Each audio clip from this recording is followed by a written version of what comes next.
오늘 우리에게 주시는 하나님의 말씀은 로마서 1장 18절에서 20절까지 말씀입니다.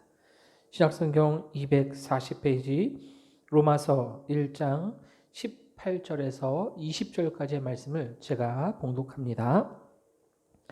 하나님의 진노가 불의로 진리를 막는 사람들의 모든 경건하지 않음과 불의에 대하여 하늘로부터 나타나나니 이는 하나님을 알만한 것이 그들 속에 보임이라. 하나님께서 이를 그들에게 보이셨느니라. 창세로부터 그의 보이지 아니하는 것들 곧 그의 영원하신 능력과 신성이 그가 만드신 만물에 분명히 보여 알려졌나니 그러므로 그들이 핑계하지 못할지니라. 아멘. 오늘 우리 함께 읽은 본문 말씀을 통해서 핑계하지 못할지니라 라는 제목으로 우리 함께 은혜를 나누기를 원합니다. 우리 하연이가 이것저것 참 무서워하는 것이 많이 있습니다. 전쟁이 날까봐 무섭고 또 지진이 날까봐 무섭고 화산이 폭발할까봐 무섭답니다. 개한테 한번 물리고 나서는 지나가던 강아지만 봐도 무서워합니다. 밤마다 잘 때면 무섭다고 거실불을 켜달라고 합니다. 거실불을 켜고 이렇게 자는 방 문을 열어달라고 그렇게 얘기를 하는데 이렇게 무섭다고 얘기할 때마다 제가 하연이한테 그렇게 얘기합니다. 하연아, 아빠는 네가 제일 무서워. 이렇게 이야기를 합니다. 여러분, 세상에는 이렇게 무서운 것들이 참 많이 있지요. 여러분, 그 중에서 가장 무서운 것이 무엇일까요? 저는 사람이라고 생각합니다. 세상에서 일어나는 모든 범죄, 이것은 사실 인간의 탐욕, 욕심, 미움에서부터 시작된다고 할 수가 있기 때문입니다. 전쟁도 마찬가지죠. 얼마 전에 러시아가 우크라이나를 침공했습니다. 한 사람의 잘못된 선택이 이러한 결과를 가져오게 되었는데요. 사실 이것 또한 인간의 욕심 때문이라고 할 수 있을 것입니다.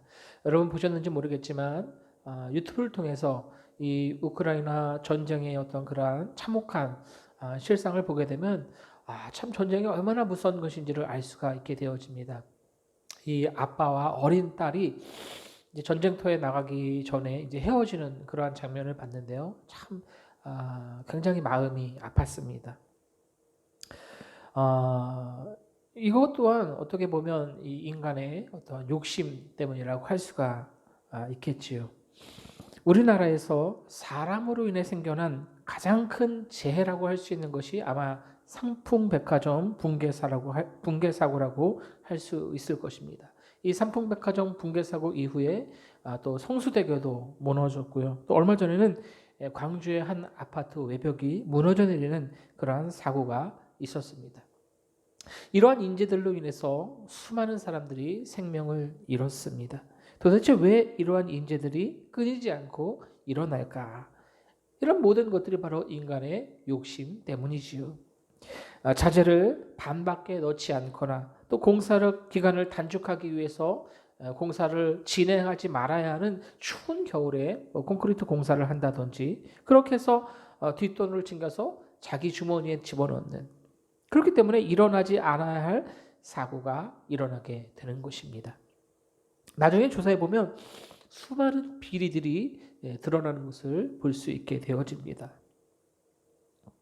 이 모든 것들이 바로 인간의 탐욕에서부터 시작됩니다. 그렇다면 사람들은 왜 이렇게 이러한 탐욕을 가지게 될까요? 비리를 저지르고 또 잘못된 관행, 이러한 탐욕 때문에 이러한 일들이 일어나는데 여러분 왜 이러한 일들을 인간들이 행할까요? 그것은 바로 인간이 가지고 있는 죄성 때문입니다. 로마서 3장 23절은 모든 사람이 죄를 범하였음에 하나님의 영광에 이르지 못하더니라고 말씀합니다. 이 죄라고 하는 것은 그만큼 심각하고 무겁고 또 무서운 것입니다. 얼마나 심각하고 무서운 것입니까? 사람이 아무리 어떠한 방법으로도 해결하려고 해도 해결할 수 없을 만큼 그만큼 이 죄는 무겁고 무섭고 심각한 것입니다. 이 로마서 3장 10절 말씀은 의인은 없나니 하나도 없다라고 말씀합니다. 깨닫는 자도 없고 하나님을 찾는 자도 없다라고 말씀합니다.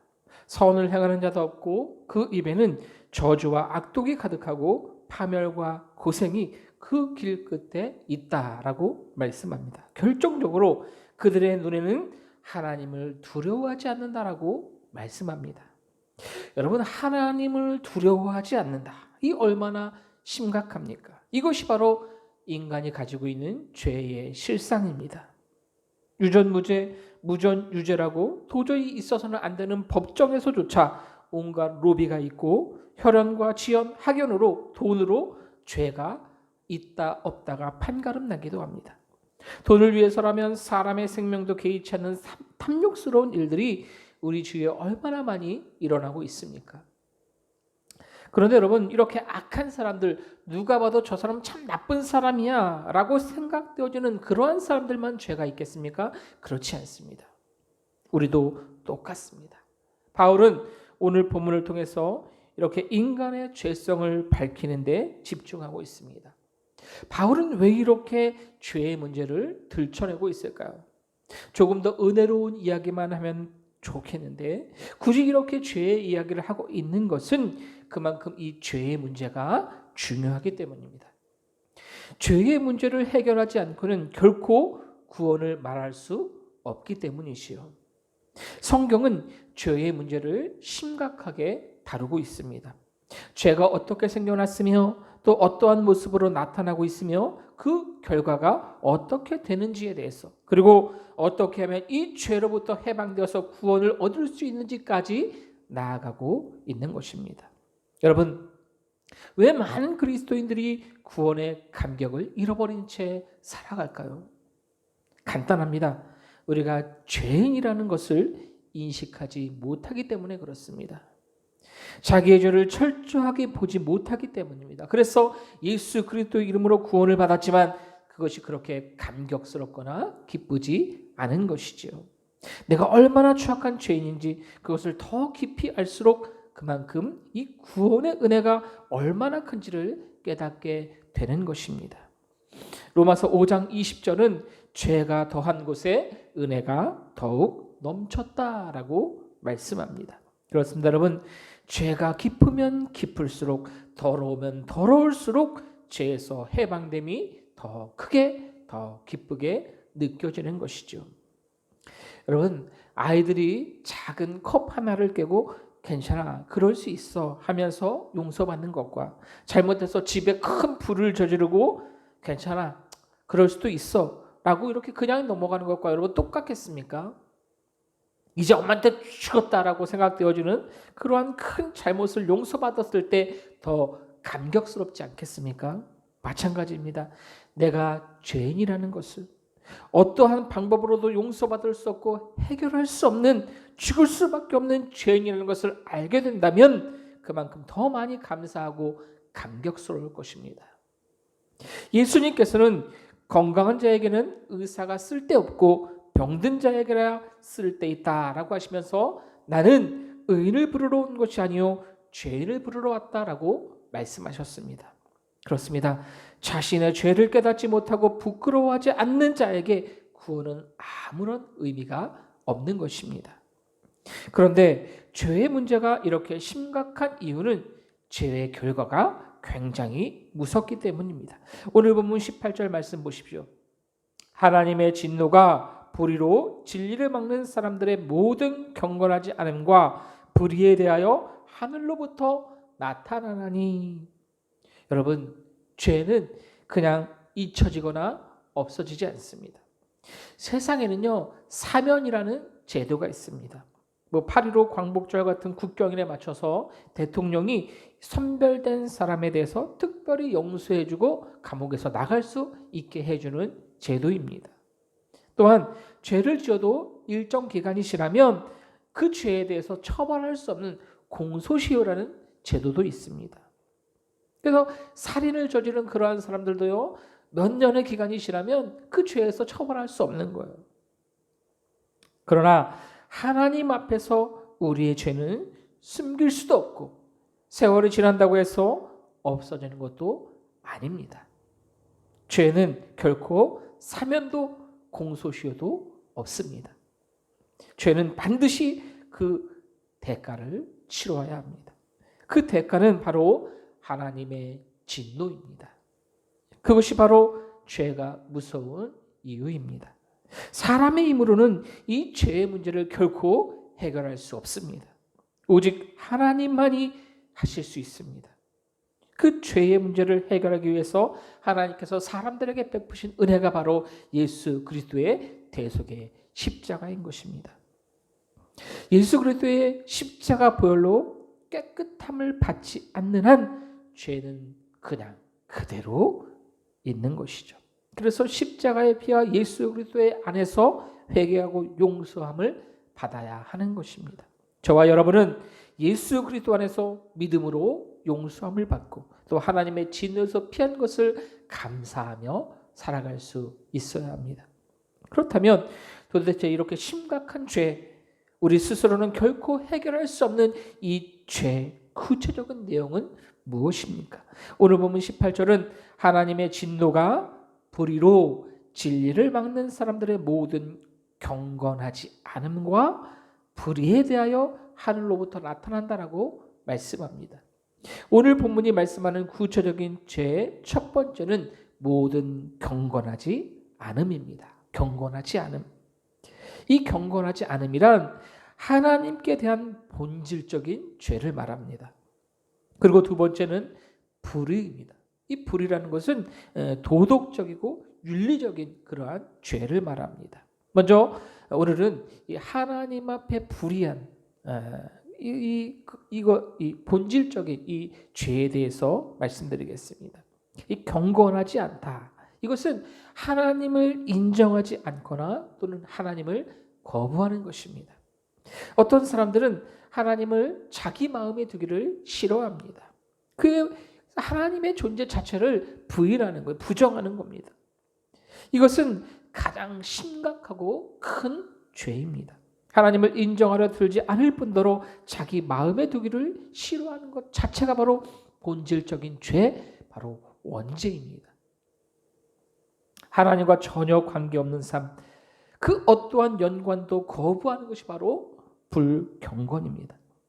이러한 경건하지 않는 삶, 곧 하나님을 부인하거나 거부하는 사람은 결국 하나님의 진노를 당하게 된다는 것이죠.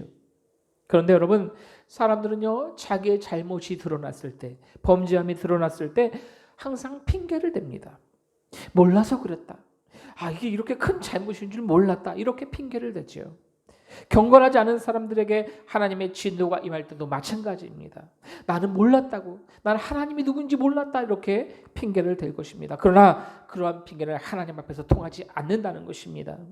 오늘 보면 19절에서 20절 말씀 보시면, 이는 하나님을 알만한 것이 그들 속에 보임이라. 하나님께서 이를 그들에게 보이셨느니라. 창세로부터 그의 보이지 아니하는 것들, 곧 그의 영원하신 능력과 신성이 그가 만드신 만물에 분명히 보여 알려졌나니 그러므로 그들이 핑계하지 못할지니라. 오늘 본문은 하나님을 알만한 것이 그들 속에 보임이라. 하나님께서 이를 그들에게 보이셨느니라 라고 말씀합니다. 피조물인 사람이 창조주 하나님을 알 수 있는 방법은 사람에게 달려있지 않습니다. 여러분, 사람이 노력한다고 해서 하나님을 볼 수 있는가? 그렇지 않습니다. 아무리 이 사람이 노력한다고 해서 하나님을 볼 수 없고 알 수 없습니다. 오직 하나님께서 보여주셔야만 하나님을 볼 수 있고 알 수 있습니다. 이렇게 하나님께서 사람들에게 자신을 보여주시고 알게 하시는 것을 계시라고 합니다. 근데 이 계시는요, 두 가지가 있습니다. 하나는 특별 계시고 또 하나는 일반 계시입니다. 자연 계시입니다. 먼저 특별 계시, 즉 하나님께서 특별하게 자신을 사람들에게 보여주시는 것, 이 특별 계시는 또 두 가지가 있는데, 첫 번째는 예수 그리스도이고 두 번째는 바로 하나님의 말씀인 성경입니다. 먼저 예수님은요, 인간의 몸을 입고 오신 인간의 몸을 입고 이 땅에 오신 하나님이시죠. 예수님을 통해서 우리는 하나님을 알 수 있게 된다는 것입니다. 그분의 십자가를 통해서 하나님의 사랑을 알 수 있게 됩니다. 또한 하나님의 말씀인 성경을 통해서 우리는 하나님이 어떠한 분이신지 알 수 있게 되고 하나님의 뜻을 알 수 있고 믿게 되는 것이죠. 때문에 이렇게 예수 그리스도 또 하나님의 말씀인 성경은 아주 특별하게 하나님께서 우리에게 자신을 보여주신 계시, 특별 계시라고 하는 것입니다. 우리는 또한 하나님이 창조하신 이 자연을 보면서 하나님의 살아계심을 또한 하나님의 뜻을 알 수 있게 되어지는데 이것을 우리가 일반 계시 또는 자연 계시라고 합니다. 우리의 지식으로는 얼마나 크고 넓은지 가늠할 수조차 없는 상상할 수조차 없는 그러한 우주를 바라보면서 또 드넓은 바다와 아름다운 자연을 바라보면서 바람이 부는 것을 느끼면서 또 비가 오고 눈이 오는 것을 보면서 느낄 수 없지만 지구가 태양 주위를 1년에 한 바퀴씩 이렇게 도는 것을 보면서 따급지는 가을을 지나 만물이 다 얼어 죽은 것 같은 그러한 겨울을 지나야 또 다시 싹이 돋는 그러한 봄이 오는 것을 보면서 봄에 피는 꽃향기를 맡으면서 우리는 이러한 신비롭고 아름다운 자연을 보면서 이러한 것들을 만드신 하나님을 알 수 있게 되어진다는 것입니다. 여러분 그러한 경험은 있으실 겁니다. 여행지에 가서 아름다운 자연 경관을 보면서 깎아지는 듯한 그런 절벽을 보면서 야 도대체 이렇게 아름다운 것들을 누가 지으셨을까? 여러분 누가 지으셨습니까? 우리 하나님이 지으셨습니다. 그래서 이러한 만물을 보면서 자연의 아름다움을 보면서 살아계신 하나님을 알 수 있게 되어지고 볼 수 있게 되어진다라고 하는 것입니다. 이것이 바로 일반 계시입니다. 그래서 오늘 본문 20절 말씀은 창세로부터 그의 보이지 아니하는 것들 곧 그의 영원하신 능력과 신성이 그가 만드신 만물에 분명히 보여 알려졌나니 라고 말씀하고 있는 것입니다. 자연 만물을 통해서 하나님의 살아계심을 알 수 있게 된다라고 하는 거예요. 그래서 사람들이 이 예수님이 어떠한 분이신지 하나님이 어떠한 분이신지 나중에 하나님을 알지 못하는 그런 불의를 통해서 진노를 받을 때 핑계를 대는 거예요. 그런 핑계가 통하지 않는다는 거예요. 그러므로 그들이 핑계하지 못할지니라. 핑계는 통하지 않습니다. 성경에도 보면요, 이 자기의 잘못이 드러났을 때 핑계를 대는 장면이 많이 등장합니다. 가장 대표적인 사람들이 바로 아담과 하와입니다. 아담이 선악을 알게 하는 나무의 열매를 맺고 나서 하나님께서 책망하실 때 뭐라고 했습니까? 하나님께서 나와 함께 있게 하신 저 여자가 나에게 먹으라고 했습니다라고 이렇게 이 하와에게 죄를 전가시키는 그 핑계를 대는 모습을 볼 수 있게 되어집니다. 또 하와는 뭐라고 했습니까? 뱀이 나보고 먹으라고 했습니다 라고 이렇게 핑계를 대는 것을 볼 수가 있습니다. 그러나 그들의 핑계는 하나님 앞에 통하지 않았습니다. 하나님께서는 분명 그들에게 먹지 말라라고 말씀하셨죠. 마찬가지로 천국 잔치에 초대받고도 응하지 않는 자들 역시 나중에 나름대로의 핑계와 구실을 댈 것입니다. 누군가는 나 일하러 가야 된다라고 핑계를 댑니다. 그래서 나 잔치에 못 가라고 핑계를 대고 누군가는 장가 들어야 하기 때문에 잔치에 갈 수 없다고 핑계를 댑니다. 기름을 준비하지 못한 신부도 아직 시간이 많이 남아있는 줄 알았다라고 그렇게 핑계를 댑니다. 그러나 이런 모든 핑계는 아무 소용이 없다는 것입니다. 바울은 오늘 말씀을 통해서 핑계하지 못한다라고 분명하게 말씀하고 있습니다. 핑계로 사람들의 동정을 사고 또 사람들을 속일 수 있을지 몰라도 하나님 앞에서는 결코 통하지 않는다는 것입니다. 그동안 그렇게 자신을 드러내셨고 보여주셨고 알게 하셨고 기다려주셨습니다. 우리 하나님은 그런 분이세요. 그렇기 때문에 어떠한 핑계도 통하지 않기에 하나님의 진노도 피할 수 없다는 것입니다. 우리는 죄인이지만 예수 그리스도 안에서 용서함 받은 사람들입니다. 우리는 오직 하나님을 경외하는 성도로 부르심을 받았습니다. 이 얼마나 감사하고 감격스러운 일입니까?